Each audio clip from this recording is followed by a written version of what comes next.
Hi everyone and welcome to Back in Time Fiction. In this video, let's talk about one of the greatest historical figures of the Chinese culture, Guan Yu.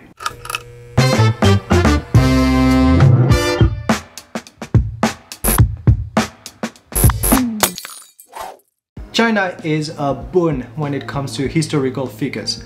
A very neatly recorded history gave us the name of thousands of men and women who shaped up the country. From emperor, concubines, generals, rebels, eunuchs, magistrates, officers, and so on and so on. And among all those extraordinary people, there is one that particularly stands out, Guan Yu, styled Yunchong, then Guangong or Guandi, or yet again Meirangong. It's simple. If you look at the Chinese dictionary for the word badass, you will see a picture of Guan Yu. Alright, you won't, but he deserves to be there.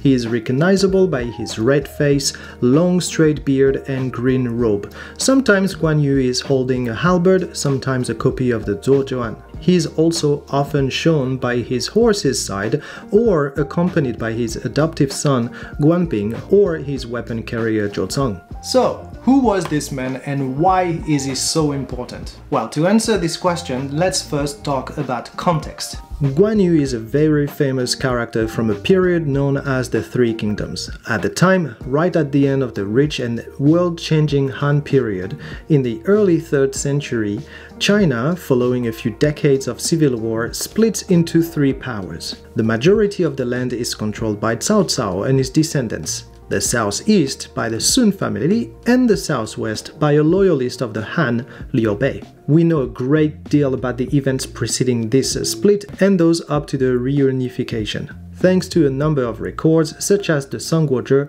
written by a man who lived at the time, and then much later on in the 15th century, thanks to a Chinese classic novel Sangguo Yuanyi, The Romance of the Three Kingdoms, written by Luo Guanzhong.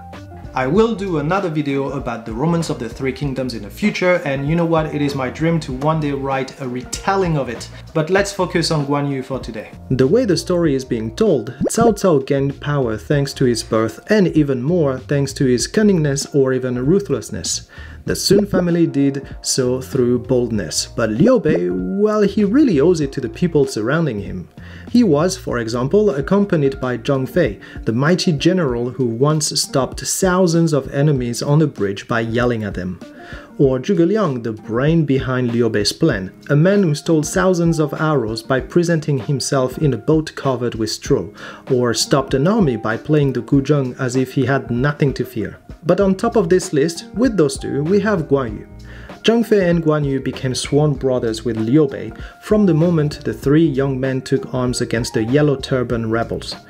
Sources vary when it comes to Guan Yu's origins before that, but from then on, his life belongs to Liu Bei, a scion of the imperial family. Guan Yu's loyalty will know no boundaries, even though for the first 25 years they will just know setback after setback, that is until they meet with Zhuge Liang. After this, Liu Bei went from victory to victory, and it really took Guan Yu's death for him to make mistakes again. But things did not stop for Guan Yu from the moment he died. On the contrary, his fame only began then. You can find him anywhere nowadays, from movies to TV shows, animes and mangas, video games, and of course he is a major character in various styles of opera in China, and his statue can be found in thousands of temples spread across China, Korea and Japan.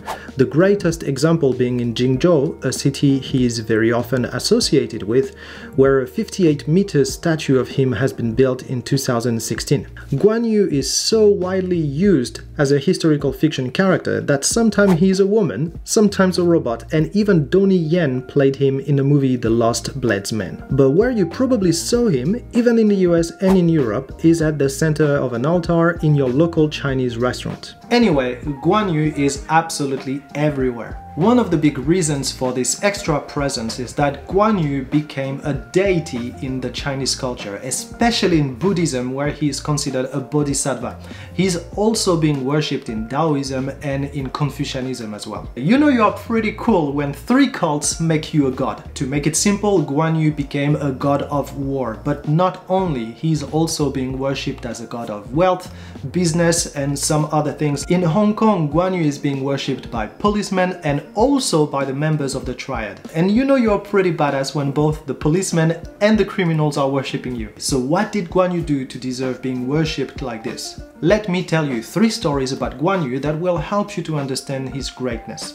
Guan Yu's first big claim to fame came during a great battle between a united front of the most powerful lords of the realm against the despot Dongzhuo, who held the child emperor under his thumb. 13 lords came to face Dongzhuo, who, among his army, boasted 2 great warriors, the first being Lü Bu, the strongest man alive, and the second being Huaxiong. When the coalition arrived at the Seshui Pass, Huaxiong challenged them to send their best officers for duels. He killed 4 in a row, and not just nobodies, but strong, famous warrior generals. So the mighty lords were a bit embarrassed, like, "Hey, it's a ban, who's gonna fight now?" "I will," said the bearded dude at the back. They laughed because, well, he was a nobody, but Cao Cao mentioned that he still looked dope and could pass for a general.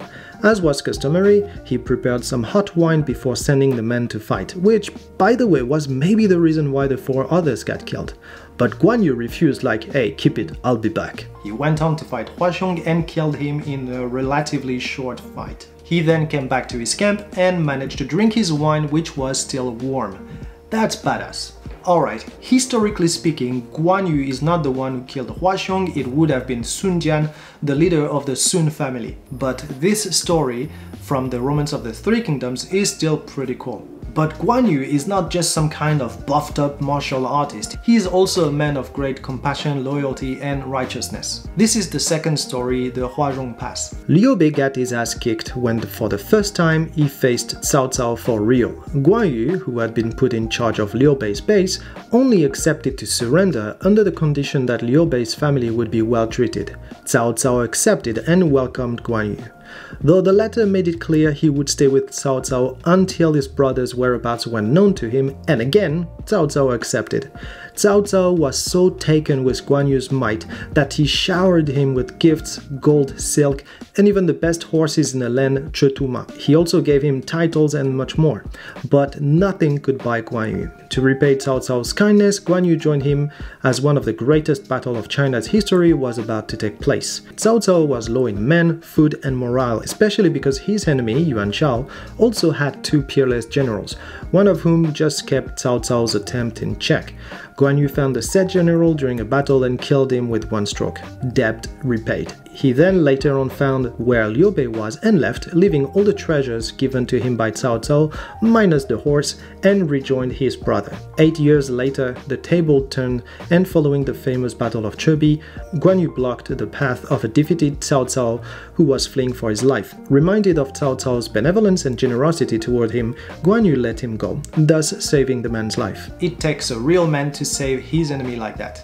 But maybe the most awesome story revolving around Guan Yu happened much later in his life when he was in his late 50s-ish. Even then, Guan Yu led his battles from the front, and it so happened that he got shot in the arm by a poison arrow. A doctor came and told him that the poison had penetrated the bone and the only cure was to, well, scrap the bone. The doc wanted to prepare the operation, put Guan Yu under so that he wouldn't move, but Guan Yu had a war to lead and thought the procedure too demanding. So he just told the doctor to perform it as it was, no anesthesia or anything. And while the doctor did scrap the bone, Guan Yu was playing a game of Weiqi with his strategist Ma Liang. You know you're cool when you can kick your strategist's ass at Weiqi while someone is digging in your arm. When he wanted to pay the doctor, the man refused, for he had never witnessed such a thing. There you go. 3 stories showing you how awesome Guan Yu is, or was. Now, Guan Yu is far from being the only amazing characters from the Three Kingdoms, so if you want to know more about this topic, do give a read to the Romance of the Three Kingdoms, if only for the sake of knowing more about another culture. You can also check the essays from the sinologist Rafe de Crespigny. They are absolutely mwah. Of course, many stories about Guan Yu have been exaggerated, modified, or even completely invented, but we are talking about historical fiction here, and as far as historical figures are concerned, Guan Yu is definitely one of the most important in the world. Thanks for watching everyone, I hope you enjoyed this video. If you did, please take a second to like it and maybe even share it. And if there is a specific historical figure that you want to know more about, please feel free to leave her or his name in the comments and I will try to do a video at some point in the future on the topic. I will come back very soon to discuss more historical fiction. Until then, just grab a book and enjoy. See ya!